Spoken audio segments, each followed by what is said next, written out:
Hello बच्चों, आज का जो हमारा टॉपिक है वो है motion of A charge particle in a magnetic field. देखिए, कोई चार्ज पार्टिकल जब मैग्नेटिक फील्ड के अंदर एंटर कर जाता है तो इतना तो हमें पता है कि उसमें कुछ फोर्स लगता है। फोर्स कितना लगता है? Q V B sine theta लगता है, ठीक है। लेकिन आज के इस लेक्चर में हम ये पढ़ेंगे कि कोई चार्ज पार्टिकल अगर मैग्नेटिक फील्ड में एंटर कर देता है तो उसका मोशन किस प्रकार का रहने वाला है। देखिए, यहां पे हमारे पास हम total case first, case second and case third भी पढ़ेंगे। तो केस फर्स्ट में हम ये पढ़ेंगे कि कोई भी चार्ज पार्टिकल मैग्नेटिक फील्ड के अंदर स्ट्रेट लाइन मोशन क्यों करता है। केस फर्स्ट में हम ये पढ़ेंगे कि कोई भी चार्ज पार्टिकल मैग्नेटिक फील्ड के अंदर स्ट्रेट लाइन मोशन क्यों करता है। सेकेंड केस में हम ये पढ़ेंगे कि कोई भी चार्ज पार्टिकल मैग्नेटिक फील्ड के अंदर जो है सर्कुलर मोशन क्यों करता है, केस सेकंड में, ठीक है। इसे डिस्कस करेंगे इस टॉपिक को। और केस थर्ड में हम ये पढ़ेंगे कि कोई भी चार्ज पार्टिकल मैग्नेटिक फील्ड के अंदर हेलिकल मोशन क्यों करता है। अब हेलिकल मोशन क्या होता है ये भी बताऊंगा अभी जब केस थर्ड में पहुंचेंगे, ठीक है। अभी केस फर्स्ट समझ लेते हैं कि केस फर्स्ट में हमें यह समझना है कि कोई भी charge particle straight line motion क्यों कर रहा है। अब यहां पे देखिए, इसे समझते हैं। देखो, यहां पे ये मैग्नेटिक फील्ड की डायरेक्शन है आपकी। तो यहां पे ये दो चार्ज पार्टिकल है। एक चार्ज पार्टिकल की वेलोसिटी की डायरेक्शन इधर है, एक चार्ज पार्टिकल की वेलोसिटी की डायरेक्शन इधर है। दोनों मान लो पॉजिटिव चार्ज पार्टिकल है, ठीक है। और मैग्नेटिक फील्ड की डायरेक्शन तो इस तरफ हमें गिवन है, ये मैग्नेटिक फील्ड, ठीक है। अब देखो, ये चार्ज पार्टिकल की जो वेलोसिटी की डायरेक्शन है वो मैग्नेटिक फील्ड की ही डायरेक्शन की तरफ है। मतलब यहां पे जो थीटा है वो 0 डिग्री है। देखो, चार्ज पार्टिकल में जो फोर्स लगता है वो तो Q V B sine theta लगता है, इतना तो आपको पता है ना। Theta is the angle between V and V. तो अगर वेलोसिटी और मैग्नेटिक फील्ड की डायरेक्शन अगर सेम है, वेलोसिटी भी इधर है, मैग्नेटिक फील्ड भी अगर इसी तरफ है, तो थीटा क्या होता है? 0 डिग्री होता है। तो यहां पे ये जो चार्ज पार्टिकल है बच्चों, ये मैग्नेटिक फील्ड के पैरेलल मूव कर रहा है। तो पैरेलल मूव करने का मतलब होता है थीटा क्या है? 0 डिग्री। अगर कोई पार्टिकल 0 डिग्री पे मूव कर रहा है तो इसका मतलब पैरेलल मूव कर रहा है। और देखो, यहां पे वेलोसिटी, यहां पे चार्ज पार्टिकल इधर मूव कर रहा है, मैग्नेटिक फील्ड के अपोजिट डायरेक्शन में मूव कर रहा है, मतलब एंटी पैरेलल मूव कर रहा है। मैग्नेटिक फील्ड इधर है, ये इधर है, समझ में आ रहा है। तो यहां पे थीटा क्या बन रहा है बच्चों? यहां पे थीटा 180 डिग्री बन रहा है, क्योंकि मैग्नेटिक फील्ड और वेलोसिटी का अपोजिट डायरेक्शन है। तो कोई भी चार्ज पार्टिकल अगर मैग्नेटिक फील्ड के पैरेलल और मैग्नेटिक फील्ड के एंटी पैरेलल अगर मूव करता है तो उसमें कोई भी फोर्स नहीं लगती। देखो क्या लिखा है, if charge particle is moving parallel or anti parallel to the direction of magnetic field then no force act on charge particle. कोई फोर्स ही नहीं लगती। अब बच्चों, अगर इन दोनों चार्ज पार्टिकल में कोई फोर्स ही नहीं लगेगी तो ये चार्ज पार्टिकल जिस पाथ में मूव कर रहे थे ना, ये चार्ज पार्टिकल इस डायरेक्शन में यहां एंटर किए, तो ये कंटिन्यूअसली इसी डायरेक्शन में मूव करते रहेंगे, क्योंकि इनमें कोई फोर्स तो लग नहीं रही है। क्योंकि फोर्स की वजह से बच्चों वेलोसिटी का डायरेक्शन चेंज हो सकता है या वेलोसिटी का मैग्नीट्यूड चेंज हो सकता है। क्योंकि इन पार्टिकल पे कोई फोर्स तो लग नहीं रही है, तो इसलिए इनका ना तो वेलोसिटी का मैग्नीट्यूड चेंज होगा ना ही वेलोसिटी का डायरेक्शन चेंज होगा। तो जो इनकी इनिशियल वेलोसिटी थी उसी वेलोसिटी से ये, जिस इनिशियल वेलोसिटी से इन्होंने मैग्नेटिक फील्ड के अंदर एंटर किया, उसी वेलोसिटी से ये कंटिन्यूअसली इसके अंदर मूव करता रहेगा और स्ट्रेट लाइन मूव करता रहेगा, क्योंकि इसमें कोई फोर्स नहीं लग रहा है। तो इसका बच्चों जो मोशन का जो डायरेक्शन है वो भी चेंज नहीं होगा। उसी तरीके से ये वाला पार्टिकल भी क्या करेगा, ऐसे स्ट्रेट लाइन ही मूव करता रहेगा। जिस डायरेक्शन में इसने यहां एंटर किया ना, उसी डायरेक्शन में ये मूव करता रहेगा। ऐसा क्यों हो रहा है बच्चों? क्योंकि फोर्स जो लग रही है पार्टिकल में 0 लग रही है। क्यों लग रही है? क्योंकि थीटा अगर 0 डिग्री होगा तो बच्चों साइन 0 डिग्री कितना होता है? 0 होता है। तो अगर ये जी साइन 0 डिग्री कितना होगा? 0 होगा, तो फोर्स भी क्या हो जाएगा? 0 हो जाएगा। और अगर वो एंटी पैरेलल मूव कर रहा है तो थीटा 180 डिग्री हो जाएगा। साइन 180 की वैल्यू भी 0 होती है, तो यहाँ पे थीटा अगर मैं 180 डिग्री पुट करता हूं तो ये भी साइन 180 डिग्री की वैल्यू भी 0 हो जाएगी। फाइनली फोर्स क्या हो जाएगा? 0 हो जाएगा। तो कोई चार्ज पार्टिकल अगर मैग्नेटिक फील्ड के अंदर एंटर कर रहा है और अगर उसमें कोई फोर्स ही नहीं लग रही है तो उस चार्ज पार्टिकल की वेलोसिटी का मैग्नीट्यूड भी चेंज नहीं होगा और उसकी डायरेक्शन भी चेंज नहीं होगी। फाइनली हम ये कह सकते हैं कि charge particle will continue moving along the same path with the same velocity. जिस पाथ में वो पहले मूव कर रहा था उसी पाथ में वो कंटिन्यूअसली मूव करता रहेगा, ये भी इसी पाथ में कंटिन्यूअसली मूव करता रहेगा। तो यहां पे जो चार्ज पार्टिकल है वो कैसा मोशन कर रहा है? स्ट्रेट लाइन मोशन कर रहा है। स्ट्रेट लाइन मोशन या लीनियर मोशन बोल सकते हो, ठीक है। तो ऐसा मोशन वो कब करेगा? जब चार्ज पार्टिकल मैग्नेटिक फील्ड के पैरेलल होगा या मैग्नेटिक फील्ड के एंटी पैरेलल होगा। अब देखिए केस सेकंड क्या है। केस सेकंड में क्या है कि चार्ज पार्टिकल जैसे ही मैग्नेटिक फील्ड के अंदर एंटर कर रहा है वो सर्कुलर मोशन करने लग जा रहा है। तो सर्कुलर मोशन कब करेगा वो? सर्कुलर मोशन चार्ज पार्टिकल तब करता है जब चार्ज पार्टिकल मैग्नेटिक फील्ड के अंदर परपेंडिकुलर एंटर करता है। यस बच्चों, देखो बच्चों, यहां पे ये क्रॉस बना रखा है ना, तो ये क्रॉस का मतलब क्या होता है? इनवर्ड। तो यहां पे मैग्नेटिक फील्ड की डायरेक्शन इनवर्ड है। मतलब इनटू द पेज है, ऐसे इनवर्ड, अंदर की तरफ ऐसे इनवर्ड है, ठीक है। अब इस इनवर्ड मैग्नेटिक फील्ड में यहां कोई चार्ज पार्टिकल ऐसे एंटर कर जाता है, ये इसकी वेलोसिटी की डायरेक्शन है। तो वेलोसिटी की जो ये डायरेक्शन है ना, वो मैग्नेटिक फील्ड के परपेंडिकुलर है, क्योंकि आपका मैग्नेटिक फील्ड ऐसे इनवर्ड है, वेलोसिटी का डायरेक्शन ऐसे है, तो वेलोसिटी और मैग्नेटिक फील्ड क्या है, एक दूसरे के परपेंडिकुलर है, ठीक है। तो जब कोई चार्ज पार्टिकल मैग्नेटिक फील्ड के परपेंडिकुलर एंटर कर जाता है, मतलब इस तरीके से एंटर कर जाता है, तो वो चार्ज पार्टिकल जो है सर्कुलर मोशन करने लग जाता है। देखो यहां पे लिखा है कि if charge particle is moving perpendicular to the direction of magnetic field के डायरेक्शन के परपेंडिकुलर अगर उसमें मूव कर रहा है, अंदर एंटर कर जाता है, then maximum force act on charge particle में मैक्सिमम फोर्स लगती है, जो कि हम प्रीवियस लेक्चर में भी हम पढ़ चुके हैं, क्योंकि फोर्स का formula Q V B sine theta होता है। थीटा क्या हो जाएगा आपका 90 डिग्री हो जाएगा, साइन की मैक्सिमम वैल्यू 90 डिग्री पे ही होती है, जो कि 1 होती है। तो इसकी वैल्यू अगर मैक्सिमम होगी तो फोर्स भी क्या होगा आपका, मैक्सिमम ही होगा। तो साइन 90 डिग्री की वैल्यू तो क्या हो जाएगी, 1 हो जाएगी। तो फॉर्मूला क्या हो जाएगा आपका, जो चार्ज पार्टिकल में जो फोर्स लग रहा होगा वो क्यू वी बी लग रहा होगा। अब वो किस डायरेक्शन में लग रहा होगा, उसके लिए हम अभी right hand thumb rule use कर देंगे। फोर्स का जो वेक्टर फॉर्म होता है बच्चों, वो क्यू वी क्रॉस बी होता है, इतना हमें पता है। तो आपको क्या करना है, राइट, अगर फोर्स की डायरेक्शन आपको पता करनी है तो आपको अपना right hand thumb rule use करना है। राइट हैंड की जो फिंगर होती है उसे वी से बी की तरफ घुमाना होता है, कल करना होता है। तो जिधर आपका थंब पॉइंट करता है ना, उसी डायरेक्शन में चार्ज पार्टिकल पे फोर्स लग रहा होता है। तो यहां पे देखो समझते हैं कि क्यों चार्ज पार्टिकल सर्कुलर मोशन कर रहा है। तो देखो यहां पे जैसे मैंने ये वाला जो फॉर्मूला लिखा था ना, इसे यहां पे लिख देता हूं पहले, ये क्यू वी क्रॉस बी। इस फॉर्मूले की मदद से हम ये पता कर सकते हैं कि चार्ज पार्टिकल में किस डायरेक्शन में फोर्स लग रहा है। देखो जैसे यहां पे चार्ज पार्टिकल ऐसे एंटर किया, तो जैसे ही वो यहां मैग्नेटिक फील्ड के अंदर एंटर करेगा ना, तो इसकी वेलोसिटी की डायरेक्शन तो ये थी, लेकिन मैग्नेटिक फील्ड की तरह इनवर्ड है। तो हमें क्या करना है, वी से बी की तरफ अपनी राइट हैंड की फिंगर को कर्ल करना है, घुमाना है। तो जिधर आपका थंब पॉइंट करेगा उसी डायरेक्शन में चार्ज पार्टिकल में फोर्स लगेगी। पॉजिटिव चार्ज पार्टिकल में फोर्स लगेगी, आपका पॉजिटिव चार्ज पार्टिकल है, ठीक है। अगर नेगेटिव होता तो मैं यहां पे नेगेटिव बनाता, लेकिन ये पॉजिटिव चार्ज पार्टिकल है। अब देखो जैसे वेलोसिटी की डायरेक्शन इधर है, मैंने राइट हैंड की जो मेरी फिंगर है उन्हें जिधर वेलोसिटी की डायरेक्शन उस तरफ अलाइन कर दिया। अब मैग्नेटिक फील्ड की तरफ बच्चों इनवर्ड है, तो आपको अपनी फिंगर को ऐसे इनवर्ड कर्ल करना है, वी से बी की तरफ, वी से बी की तरफ। तो वी इधर है, बी इनवर्ड है, तो थंब किधर पॉइंट कर रहा है, इधर पॉइंट कर रहा है ना। तो यही क्या है आपका चार्ज पार्टिकल में लगने वाली फोर्स की डायरेक्शन है। अब फोर्स अगर इधर लग रहा है, चार्ज पार्टिकल अगर इधर मूव करना चाह रहा है, तो फाइनली इस फोर्स की वजह से पार्टिकल किधर मूव करेगा, इधर मूव करेगा। समझ में आ रहा है। तो फाइनली बच्चों अगर लेट सपोज चार्ज पार्टिकल अब यहां पे पहुंच गया है, तो अब उसकी वेलोसिटी की डायरेक्शन इधर होगी, मैग्नेटिक फील्ड की तरह इनवर्ड है, मैग्नेटिक फील्ड इनवर्ड है। तो अगेन अगर मैं फोर्स की डायरेक्शन अगेन मैं पता कर सकता हूं इस वी क्रॉस बी करके। तो अगेन हमें क्या करना है, वी से बी की तरफ अपने फिंगर को घुमाना है। तो वी किधर है, इस तरफ है ना, तो वी इधर है, बी इनवर्ड है, तो थंब किधर पॉइंट कर रहा है, इधर पॉइंट कर रहा है। तो ये हमें फोर्स की डायरेक्शन मिल गई अगेन। तो देखो ये फोर्स किधर लग रहा है, टूवर्ड सेंटर की तरफ लगने में लगा। तो कोई भी फोर्स अगर ऐसे टूवर्ड सेंटर की तरफ लग रहा है, तो उस फोर्स की वजह से पार्टिकल क्या करेगा, सर्कुलर मोशन करने लगेगा। आप यहां पे भी चेक कर लीजिए, यहां पे भी देखो टूवर्ड सेंटर की ही तरफ लगेगा। वेलोसिटी की डायरेक्शन किधर है, देखो देखो ये वेलोसिटी की डायरेक्शन इस तरफ है, इसका ये वेलोसिटी की डायरेक्शन इस तरफ है। मैग्नेटिक फील्ड ऐसे इनवर्ड है, थंब किधर पॉइंट कर रहा है, इस तरफ पॉइंट कर रहा है। तो देखो ये अगेन थंब अगर फोर्स इधर टूवर्ड सेंटर लग रहा है, तो ये फिर इधर मूव करने लगेगा। तो ये क्या कर रहा है, सर्कुलर मोशन कर रहा है। और ये जो फोर्स लग रही है ना, ये कौन सी फोर्स है, मैग्नेटिक फोर्स है। और ये मैग्नेटिक फोर्स किधर लग रही है, टूवर्ड सेंटर लग रही है। तो कोई भी फोर्स अगर टूवर्ड सेंटर लगती है, तो उस फोर्स को क्या बोला जाता है, सेंट्रीपिटल फोर्स बोला जाता है। तो ये सेंट्रीपिटल फोर्स कौन प्रोवाइड कर रहा है, मैग्नेटिक फोर्स ही सेंट्रीपिटल फोर्स प्रोवाइड कर रहा है। देखो फोर्स तो ये लग रही है क्यू वी बी, तो यहां पे क्या लिखा हुआ है, this force provide the necessary centripetal force and the charge particle will describe a circular path. इस सेंट्रीपिटल फोर्स की वजह से ये जो चार्ज पार्टिकल है वो सर्कुलर पाथ में मूव हो रहा है। तो देखो बच्चों ये तो आपकी मैग्नेटिक फोर्स है क्यू वी बी। तो ये जो मैग्नेटिक फोर्स है, यही मैग्नेटिक फोर्स क्या कर रही है, सेंट्रीपिटल फोर्स प्रोवाइड कर रही है। और किसी भी सर्कुलर कोई भी पार्टिकल अगर सर्कुलर पाथ में मूव कर रहा है, तो उसके लिए सेंट्रीपिटल फोर्स नेसेसरी होती है।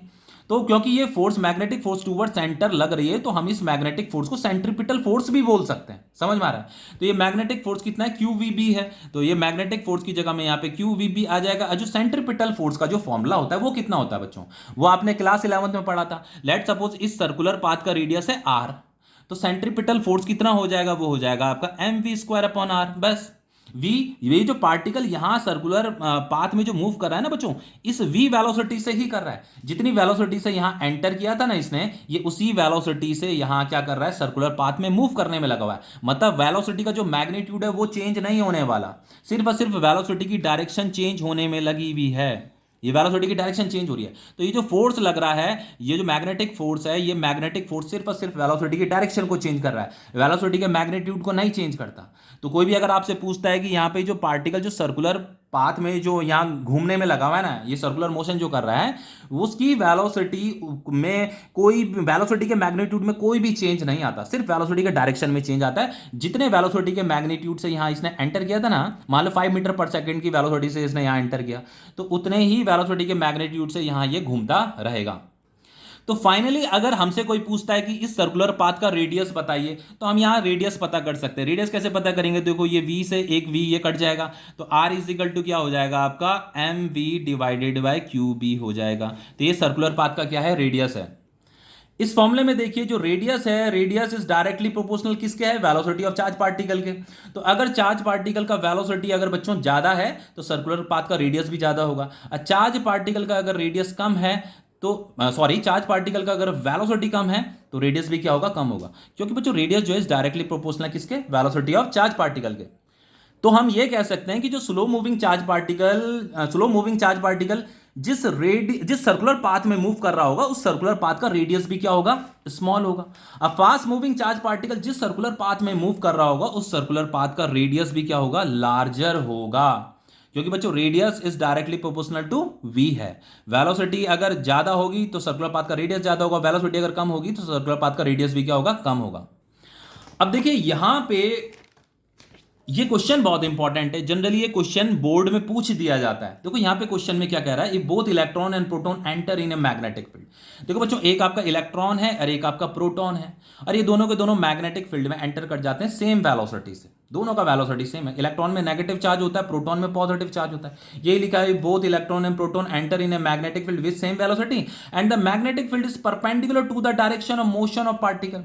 तो वो ये कह रहा है कि जो मैग्नेटिक फील्ड है वो डायरेक्शन ऑफ मोशन के परपेंडिकुलर है। तो डायरेक्शन ऑफ मोशन तो इस तरफ है, मतलब वेलोसिटी का डायरेक्शन ये है, वेलोसिटी का डायरेक्शन ये है, लेकिन मैग्नेटिक फील्ड क्या है, वेलोसिटी के परपेंडिकुलर है। तो मैग्नेटिक फील्ड की तरह बच्चों इनवर्ड है, ये क्रॉस बना रखा है ना, तो ये मैग्नेटिक फील्ड की डायरेक्शन ही है। ये जो क्रॉस है, क्रॉस का मतलब होता है इनवर्ड, इनटू द पेज, ठीक है। यहां पे हमसे पूछ रहा है which will describe a circular path of larger radius. देखो बच्चों यहां पे इलेक्ट्रॉन जैसे यहां एंटर करेगा और यहां प्रोटॉन जैसे ही एंटर करेगा, दोनों के दोनों सर्कुलर पाथ मतलब एक सर्कल में घूमने लग जाएंगे, इस सर्कुलर पाथ में यहां घूमने लग जाएंगे, ठीक है। अब यहां पे क्या है, देखो ये जो प्रोटॉन है, प्रोटॉन तो ऐसे एंटी क्लॉकवाइज घूम रहा है, और ये जो इलेक्ट्रॉन है वो ऐसे क्लॉकवाइज घूम रहा है, जो कि होना भी चाहिए। समझ में आ रहा है ना, क्योंकि दोनों के दोनों सेम मैग्नेटिक फील्ड में मूव कर रहे हैं, दोनों के दोनों सेम वेलोसिटी से मूव कर रहे हैं। ये भी v वेलोसिटी से मूव कर रहा है, ये भी v वेलोसिटी से मूव कर रहा है, लेकिन दोनों का चार्ज क्या है, अपोजिट है। चार्ज क्या है, अपोजिट है। इसका पॉजिटिव चार्ज है, इसका नेगेटिव चार्ज है। तो अगर ये पॉजिटिव चार्ज का पार्टिकल अगर ऐसे एंटी क्लॉकवाइज मूव कर रहा है, तो नेगेटिव चार्ज पार्टिकल कैसे मूव करेगा, वो ऐसे ही तो मूव करेगा क्लॉकवाइज।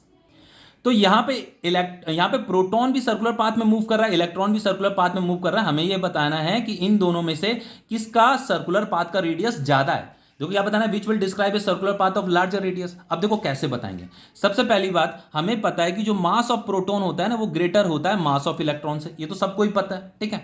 अब अगर मैं रेडियस का फॉर्मूला निकालूं, तो रेडियस का फॉर्मूला क्या होता है, अभी हमने जस्ट क्या किया था, डिराइव तो किया था, mv डिवाइडेड बाई क्यूबी होता है, यही बताया था।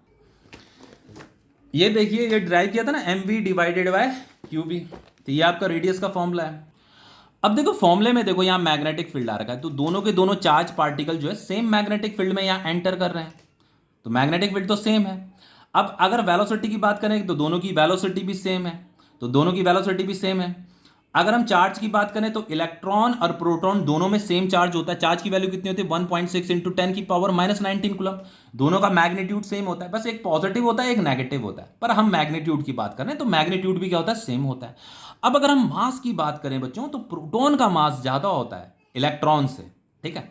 तो अगर प्रोटॉन का मास ज्यादा है तो बच्चों प्रोटॉन जिस सर्कुलर पाथ में मूव कर रहा है ना, उस सर्कुलर पाथ का रेडियस भी ज्यादा होगा, क्योंकि रेडियस किस पे डिपेंड कर रहा है, मास पे डिपेंड कर रहा है। यहां पे मास ऑफ प्रोटॉन ज्यादा है, तो रेडियस किसका ज्यादा होगा बच्चों, प्रोटॉन मतलब प्रोटॉन जिस सर्कुलर पाथ में मूव कर रहा होगा उसका रेडियस ज्यादा होगा। तो यहां पे लिख सकते हैं हम, then we can say that proton will describe a circular path of larger radius, ठीक है, रेडियस। ओके, अब देखिए बच्चों, इतना तो हमें समझ में आ गया कि कोई चार्ज पार्टिकल अगर मैग्नेटिक फील्ड के अंदर परपेंडिकुलर एंटर कर जाता है तो वैसे सर्कुलर पाथ, मतलब सर्कुलर मोशन करता है। अब हमें ये बताना है कि ये जो सर्कुलर मोशन कर रहा है इसका टाइम पीरियड कितना होगा। रेडियस तो हमने बता दिया, हमें टाइम पीरियड बताना है। अब टाइम पीरियड कैसे बताएंगे?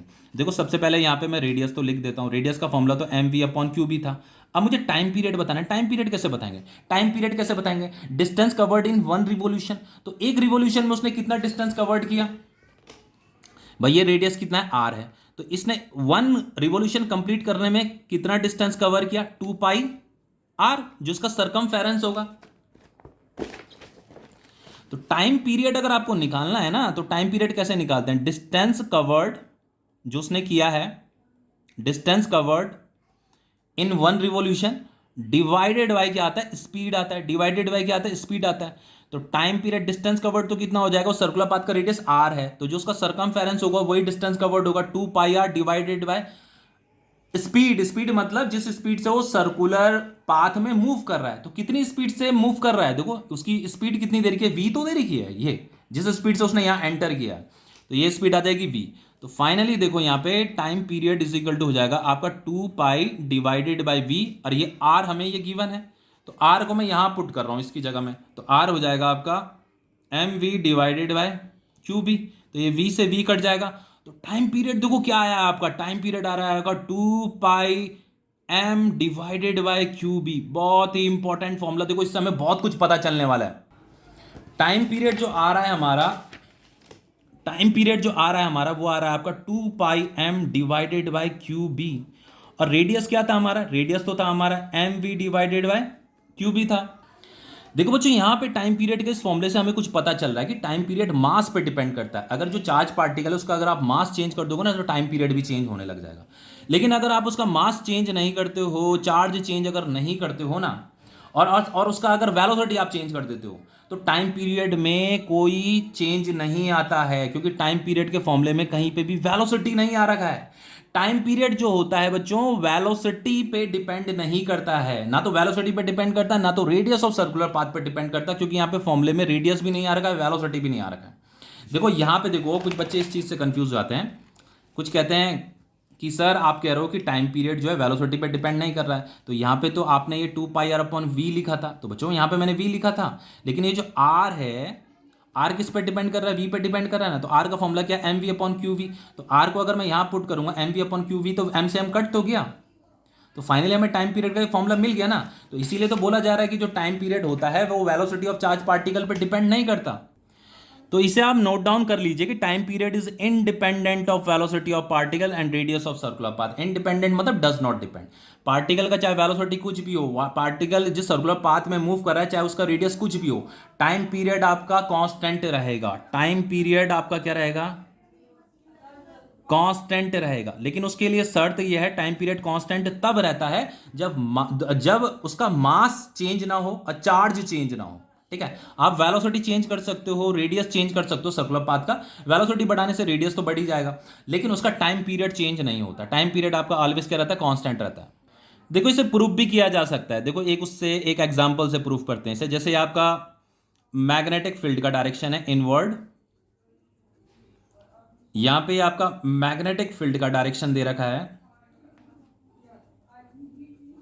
जो कि ऐसे इनवर्ड है। ठीक है,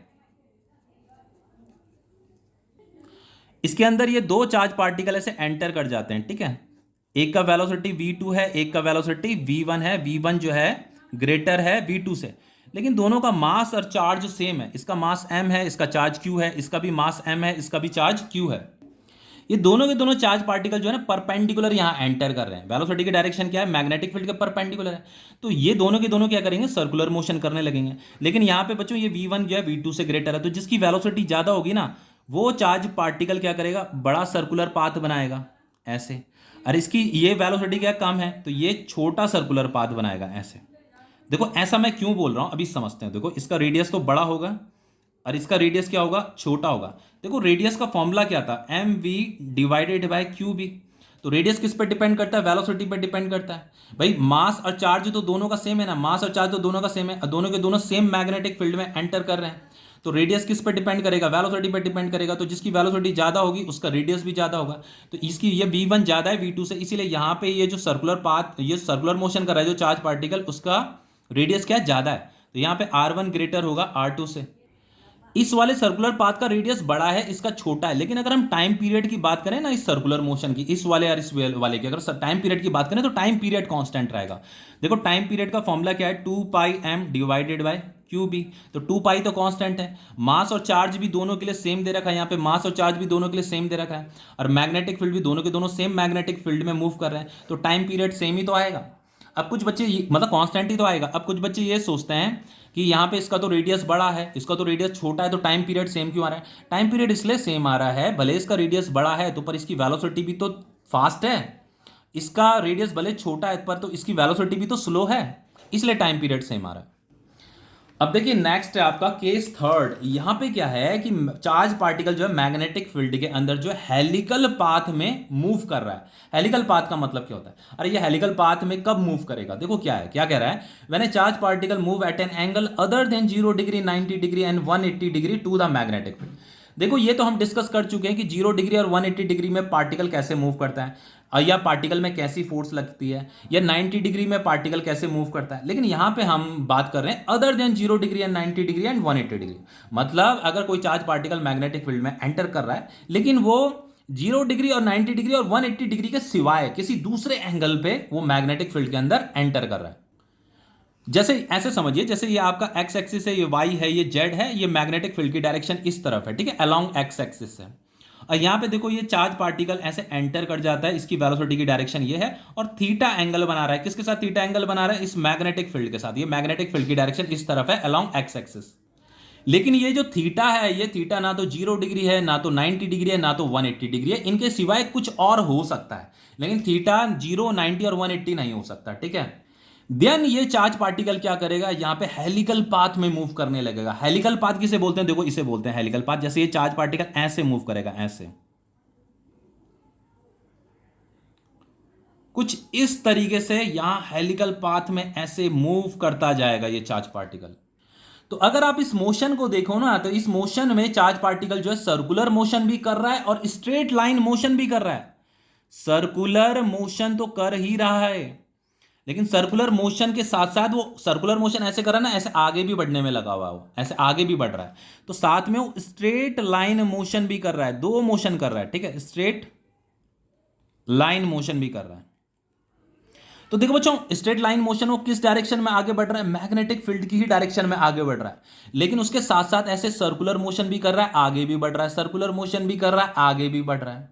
अब यहां पे क्वेश्चन ये अराइज होता है कि ये दो दो मोशन क्यों कर रहा है, सर्कुलर मोशन भी कर रहा है, स्ट्रेट लाइन मोशन भी कर रहा है, ऐसे क्यों कर रहा है। तो देखो इसे समझते हैं। देखो वेलोसिटी ये इस डायरेक्शन में, तो हम वेलोसिटी का कंपोनेंट बनाएंगे। एक कंपोनेंट ये होगा अलोंग एक्स एक्सिस, एक कंपोनेंट होगा अलोंग वाई एक्सिस। तो जो अलोंग एक्स एक्सिस है उसका मैग्नीट्यूड होता है v cos थीटा, और जो इस तरफ है उसका कंपोनेंट होगा v sin थीटा। तो जो वेलोसिटी जो अलोंग एक्स एक्सिस है वो आपका v cos थीटा है, और वेलोसिटी जो अलोंग वाई एक्सिस है वो कितना है आपका v sin थीटा है, ठीक है। तो बच्चों ये जो v cos थीटा है ना, v cos थीटा की वजह से ये जो चार्ज पार्टिकल है वो ऐसे स्ट्रेट लाइन मोशन कर रहा है, ऐसे आगे बढ़ रहा है, मतलब v cos थीटा की वजह से। कोई भी अगर आपसे पूछता है कि ये चार्ज पार्टिकल आगे कितनी वेलोसिटी से बढ़ रहा है, तो आप बोलोगे वो v cos थीटा वेलोसिटी से ऐसे आगे बढ़ रहा है। लेकिन वो सर्कुलर मोशन भी तो कर रहा है, तो वो जो सर्कुलर मोशन कर रहा है वो इस v sin थीटा की वजह से कर रहा है। इस v sin थीटा की वजह से वो सर्कुलर मोशन कर रहा है, और इस v cos थीटा की वजह से वो आगे बढ़ने में लगा हुआ है। ऐसा इसलिए हो रहा है क्योंकि अभी मैंने जस्ट केस फर्स्ट में आपको बताया तो था। केस फर्स्ट में मैंने क्या बताया था कि अगर वेलोसिटी की डायरेक्शन मैग्नेटिक फील्ड की ही डायरेक्शन में अगर होती है तो चार्ज पार्टिकल क्या करता है, स्ट्रेट लाइन मोशन करता है। तो यहां पे देखो ये वेलोसिटी की डायरेक्शन जो है मैग्नेटिक फील्ड की ही डायरेक्शन में है ना, मैग्नेटिक फील्ड की डायरेक्शन भी यही है, वेलोसिटी की डायरेक्शन भी यही है। तो इस वेलोसिटी की वजह से चार्ज पार्टिकल क्या करेगा, ऐसे स्ट्रेट लाइन मोशन करता रहेगा, आगे बढ़ता रहेगा। तो इस हेलिकल पाथ को देखो जरा, तो इस हेलिकल पाथ में पार्टिकल ऐसे आगे भी तो बढ़ रहा है। तो आगे किसकी वजह से बढ़ रहा है, इस v cos थीटा की वजह से बढ़ रहा है, क्योंकि ये v cos थीटा क्या है, मैग्नेटिक फील्ड की ही डायरेक्शन में है। तो कोई भी चार्ज पार्टिकल अगर कोई किसी भी चार्ज पार्टिकल की वेलोसिटी अगर मैग्नेटिक फील्ड की ही डायरेक्शन में होती है तो वो चार्ज पार्टिकल क्या करता है, स्ट्रेट लाइन मोशन करता है। अब अगर हम इस वेलोसिटी की बात करें तो ये जो v sin थीटा ये मैग्नेटिक फील्ड के परपेंडिकुलर है, मैग्नेटिक फील्ड इधर है, v sin थीटा परपेंडिकुलर है। तो अगर कोई चार्ज पार्टिकल की वेलोसिटी की डायरेक्शन अगर मैग्नेटिक फील्ड के परपेंडिकुलर होती है तो चार्ज पार्टिकल कैसे मूव करता है, सर्कुलर मोशन करता है, सर्कुलर मोशन करता है। तो इस v sin थीटा की वजह से वो क्या कर रहा है, सर्कुलर मोशन कर रहा है। ठीक है, समझ में आ गया। तो कोई अगर आपसे पूछता है कि यहां पे सर्कुलर मोशन किस वेलोसिटी की वजह से हो रहा है, v sin थीटा की वजह से हो रहा है। कोई आपसे पूछता है स्ट्रेट लाइन मोशन किसकी वजह से हो रहा है, v cos थीटा की वजह से हो रहा है। तो अगर सर्कुलर मोशन हो रहा है तो बच्चों उस चार्ज पार्टिकल में मैग्नेटिक फोर्स लग रही है, उस मैग्नेटिक फोर्स की वजह से वो सर्कुलर मोशन कर रहा है। और ये जो मैग्नेटिक फोर्स होती है, यही मैग्नेटिक फोर्स क्या प्रोवाइड करती है, सेंट्रीपिटल फोर्स प्रोवाइड करती है। सेंट्रीपिटल फोर्स सर्कुलर मोशन के लिए नेसेसरी भी होता है। तो यहां पे हम क्या कर रहे हैं, ये जो सर्कुलर मोशन कर रहा है उस सर्कुलर मोशन का ना रेडियस निकाल रहे हैं। जनरली एग्जाम में आ जाता है कि जो कोई पार्टिकल हेलिकल पाथ में मूव कर रहा है तो उस हेलिकल पाथ का मतलब रेडियस बताना है हमें। अब रेडियस कैसे निकालेंगे, उसी के लिए हम एक्सप्रेशन डिराइव कर रहे हैं कि अगर वो सर्कुलर मोशन कर रहा है तो उस पर कुछ मैग्नेटिक फोर्स लग रही थी, वो मैग्नेटिक फोर्स से सेंट्रीपिटल फोर्स प्रोवाइड कर रही थी, उस सेंट्रीपिटल फोर्स की वजह से वो क्या कर रहा था, सर्कुलर मोशन कर रहा था। अब देखो मैग्नेटिक फोर्स का फॉर्मूला क्या होता है, मैंने मैग्नेटिक फोर्स का फॉर्मूला बताया था Q V B sine theta. Centripetal force का फॉर्मूला क्या बताया था, M V square upon R. लेकिन यहां पे जो वेलोसिटी है, यहां पे जो वेलोसिटी है, वेलोसिटी हम क्या कौन सी वाली पुट करेंगे, वी साइन थीटा पुट करेंगे। क्योंकि बच्चों इस वी साइन थीटा की वजह से ही वो सर्कुलर मोशन कर रहा है। मैं पहले ही बता चुका हूं इस वी साइन थीटा की वजह से ही सर्कुलर मोशन हो रहा है। ठीक है, तो यहां पे वी की जगह में क्या आएगा, वी साइन थीटा आएगा, वी की जगह में क्या आएगा, वी साइन थीटा आएगा। ठीक है, बी आएगा और थीटा, फिर यहाँ पे साइन आएगा और यहाँ पे बच्चों कितना एंगल आएगा थीटा की जगह में। तो थीटा क्या होता है, theta is the angle between velocity and magnetic field. तो यहाँ पे जो थीटा होगा, theta is the angle between V sine theta and magnetic field. समझ में आ रहा है। तो वी साइन थीटा तो इधर है, अब मैग्नेटिक फील्ड इधर है, तो दोनों में कितना एंगल बन रहा है, 90 डिग्री का एंगल बन रहा है। तो यहाँ 90 डिग्री आ जाएगा। समझ में आ रहा है। तो यहाँ पे m आएगा, वेलोसिटी की जगह में क्या आ जाएगा, v sin थीटा आ जाएगा। क्योंकि इसी वेलोसिटी की वजह से, इस v sin थीटा की वजह से वो सर्कुलर मोशन कर रहा है, जिसकी वजह से सर्कुलर मोशन कर रहा है। तो सर्कुलर मोशन के लिए सेंट्रीपिटल फोर्स नेसेसरी होता है, सेंट्रीपिटल फोर्स के लिए ये फॉर्मूला होता है। समझ में आ रहा है ना। तो ये वेलोसिटी मतलब जो सर्कुलर मोशन कर रहा है, जिस वेलोसिटी से वो सर्कुलर मोशन कर रहा है, तो इस v sin थीटा वेलोसिटी से वो सर्कुलर मोशन कर रहा है, बस दैट्स इट। तो यहाँ पे v की जगह में क्या आ जाएगा, v sin थीटा आ जाएगा, साइन थीटा का ऐसे whole square divided by R. अब इसे आपको हटा दीजिए, इसकी जरूरत नहीं है, ये तो मैंने समझाने के लिए किया। ठीक है, फॉर्मूला तो क्यू वी साइन थीटा होता, बस वी साइन थीटा लेना था। अब देखो इसे आगे सॉल्व कर लेते हैं। Q V sine theta B, sine 90 की वैल्यू क्या होती है, 1 होती है, और ये M V square sine square theta divided by R हो जाएगा। तो ये वी से एक वी कट जाएगा, ये साइन थीटा से एक साइन थीटा कट जाएगा, तो आर हमें निकालना है। तो आर इज इक्वल टू हो गया आपका M V sine theta divided by Q B. तो ये आपका रेडियस आ गया।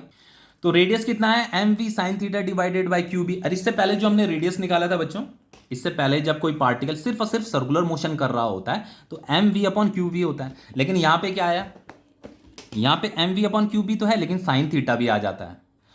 अब अगर मुझे इस सर्कुलर पाथ का टाइम पीरियड निकालना पड़े तो टाइम पीरियड कैसे निकालेंगे, टाइम पीरियड के लिए डिस्टेंस कवर्ड, जो उसने डिस्टेंस कवर्ड किया इन वन रोटेशन या वन रिवोल्यूशन भी बोल सकते हो आप, distance covered in one revolution. ऐसे यहां जो एक देखो बच्चों, यहां पे क्या होता है, ऐसे कर रहा है, देखो यहां पे ऐसे ऐसे नहीं घूम रहा हुआ, ऐसे आगे भी बढ़ रहा है, ऐसे ऐसे घूम भी रहा है, आगे गोल गोल भी घूम रहा है और आगे भी बढ़ रहा है ऐसे। ठीक है, तो distance covered in one revolution divided by क्या होता है आपका स्पीड, जिस स्पीड से वो सर्कुलर पाथ में मूव कर रहा है। तो डिस्टेंस कवर्ड कितना होगा, वो तो मान लो इसका रेडियस कितना मान लिया हमने, आर मान लिया रेडियस। ठीक है, तो ये तो हो जाएगा आपका 2 पाई आर डिस्टेंस कवर्ड, जो कि उसका सरकमफेरेंस होगा। और स्पीड मतलब जिस स्पीड से वो सर्कुलर पाथ में मूव कर रहा है। तो किस स्पीड से सर्कुलर पाथ में मूव कर रहा है, भाई मैंने आपको बताया था कि जो सर्कुलर पाथ में जो वो मूव कर रहा है ना, इस वी साइन थीटा की वजह से मूव कर रहा है। समझ आ रहा है। और स्ट्रेट लाइन जो आगे बढ़ रहा हो, वी कॉस थीटा से स्ट्रेट लाइन आगे बढ़ रहा है, और इस वी साइन थीटा से वो सर्कुलर पाथ में मूव कर रहा है। तो यहाँ पे जो हमें स्पीड लेनी है वो वाली स्पीड लेनी है जो सर्कुलर पाथ में मूव कर रहा है जिस स्पीड से। तो यहाँ पे क्या आएगा आपका वी साइन थीटा आएगा। समझ में आ रहा है। तो फाइनली टाइम पीरियड क्या हो गया आपका 2 pi divided by V sine theta into, अब ये आर ये है ना आपका, आर का वैल्यू ये है, तो इसे यहां पुट कर देते हैं। ये हो जाएगा आपका M V sine theta divided by ये क्यू बी। तो देखो ये v साइन थीटा तो कट जाएगा आपका। तो यहां पे टाइम पीरियड क्या आया, टाइम पीरियड आया आपका 2 pi m divided by Q B आया। टाइम पीरियड कितना रहा, 2 pi m divided by Q B. देखो बच्चों यहां पे time period 2πm divided by Q B आया, यहां पे पहले भी टाइम पीरियड कितना आ रहा है 2πm divided by Q B ही तो आया था। यहां पे देखो time period 2πm divided by Q B, समझ में आ रहा है ना। तो यहां पे भी देखियो, देखो इस टाइम पीरियड के फॉर्मूले में ना तो वेलोसिटी आया ना तो रेडियस आया, तो हम ये कह सकते हैं कि जो टाइम पीरियड होता है, time period is independent of velocity of charge particle and radius of charge particle. Time period ना तो वेलोसिटी पे डिपेंड करता ना तो रेडियस ऑफ सर्कुलर पाथ पे डिपेंड करता। अब देखिए बच्चों हम क्या करेंगे, ये क्या है हेलिकल पाथ है, तो इस हेलिकल पाथ की पिच कैलकुलेट करेंगे। पिच क्या होता है, यहां से लेकर के यहां तक की डिस्टेंस को पिच बोला जाता है, ठीक है। बस इसी को हम कैलकुलेट करेंगे। अब देखिए पिच का डेफिनेशन क्या होता है, क्या कह रहा है, the distance moved along the magnetic field in one rotation is called pitch. वो ये कह रहा है कि वन रोटेशन में, चार्ज पार्टिकल क्या कर रहा है, ऐसे हेलिकल पाथ में मूव कर रहा है ना, तो वो ऐसे क्या कर रहा है, सर्कुलर मोशन भी कर रहा है, आगे भी बढ़ रहा है, सर्कुलर मोशन भी कर रहा है, ऐसे आगे भी बढ़ रहा है। तो वो ये कह रहा है कि वन रोटेशन कंप्लीट करने में वो अलोंग द मैग्नेटिक फील्ड जो उसने डिस्टेंस मूव की है उस डिस्टेंस को पिच बोला जाता है। तो यानी कि यहां से लेकर के यहां तक की जो डिस्टेंस होती है इसी को पिच बोला जाता है। देखो बच्चों यहां पे देखो ये ऐसे, यहां तो ऐसे दिखा रहा है, देखो स्पीकर में देखो ये ऐसे दिखा रहा है, फिर यहां से आपको ऐसे लग रहा होगा जैसे ये पीछे की तरफ भी जा रहा है। पार्टिकल पीछे नहीं जाएगा बच्चों, पार्टिकल आगे ही बढ़ रहा है, ऐसे गोल गोल भी घूम रहा है, आगे भी बढ़ रहा है। तो वो गोल घुमाने के चक्कर में वो आपको ऐसे दिख रहा है कि वो पीछे पीछे नहीं जा रहा है। एक्चुअल में एनसीईआरटी में भी यही फिगर बना रखा है और किताबों में भी यही फिगर बना रखा है, इसीलिए ये फिगर बनाया गया है, ठीक है। पर आप ऐसे समझो, पार्टिकल जैसे मान लो यहाँ पे पार्टिकल ऐसे घूमा और ऐसे नीचे की तरफ ऐसे गया, मतलब अब फिर वो ऐसे आगे बढ़ा फिर इधर आ गया। तो जैसे पार्टिकल यहाँ पे टॉप में था वो ऐसे घुमा और आगे भी बढ़ा फिर यहाँ टॉप में आ गया, तो ये एक रिवोल्यूशन पूरा हो गया उसका, मतलब एक रोटेशन पूरा हो गया। जैसे ऐसे है ना यहाँ पे, तो ऐसे घूम रहा है फिर आगे भी बढ़ रहा है फिर ऐसे घूम रहा है, तो ऐसे फिर यहाँ पे टॉप में आ गया ना, तो ये एक रोटेशन कंप्लीट हो गया। तो एक रोटेशन उसने यहां से लेकर के यहाँ, उसने यहां पहुंचने में एक रोटेशन कंप्लीट किया। तो यहां से लेकर के यहां तक का जो डिस्टेंस है ना, जो डिस्टेंस मूव किया उसने अलोंग द मैग्नेटिक फील्ड जो मूव किया है उसी को क्या बोला जाता है, पिच बोला जाता है। The distance moved along the magnetic field in one rotation is called pitch. तो मुझे पिच निकालनी है, तो पिच कैसे निकालेंगे, देखो पिच मतलब ये डिस्टेंस है, तो डिस्टेंस का फॉर्मूला क्या हो जाएगा बच्चों, डिस्टेंस हो जाता है आपका स्पीड इंटू टाइम। तो स्पीड इंटू टाइम, समझ में आ रहा है। अब देखो यहां पे क्या करेंगे, पिच हो जाएगा आपका, स्पीड कौन सी लेंगे, तो देखो बच्चों जो डिस्टेंस वो मूव कर रहा है अलोंग द मैग्नेटिक फील्ड, मतलब वो पार्टिकल ऐसे आगे की तरफ बढ़ रहा है ना, ऐसे ऐसे तो गोल गोल तो घूम रहा है लेकिन वो आगे भी तो बढ़ रहा है। तो किधर मूव कर रहा है, along the magnetic field move कर रहा है, इधर अलोंग द मैग्नेटिक फील्ड तो इधर है। तो इस तरफ जो आगे बढ़ रहा हो किस स्पीड से बढ़ रहा है, वी कॉस थीटा से बढ़ रहा है। तो यहाँ पे स्पीड की जगह में क्या आ जाएगा, वी कॉस थीटा आ जाएगा इनटू, अब यहाँ पे टाइम भी आएगा। तो देखो उसने ये जो डिस्टेंस उसने मूव करी, ये जो डिस्टेंस ने मूव की along the magnetic field in one rotation में, तो ये जो रोटेशन उसने जो कंप्लीट किया है ना, वो रोटेशन कंप्लीट करने में उसने कितना टाइम लिया, तो ये हमने टाइम पीरियड निकाला तो था 2πm divided by Q B. बस इसी को यहाँ पे लिख देना है, ये टाइम पीरियड है आपका, यहाँ पे लिख देना है आपको 2πm divided by Q B. बस इसे सॉल्व करो, पिच को मैंने पी लिख दिया, पी क्या है आपका पिच है, तो ये हो जाएगा आपका 2πm v cos theta divided by Q B. तो ये कंप्लीट हो गया आपका। ओके, तो ये टॉपिक आपका कंप्लीट हो गया।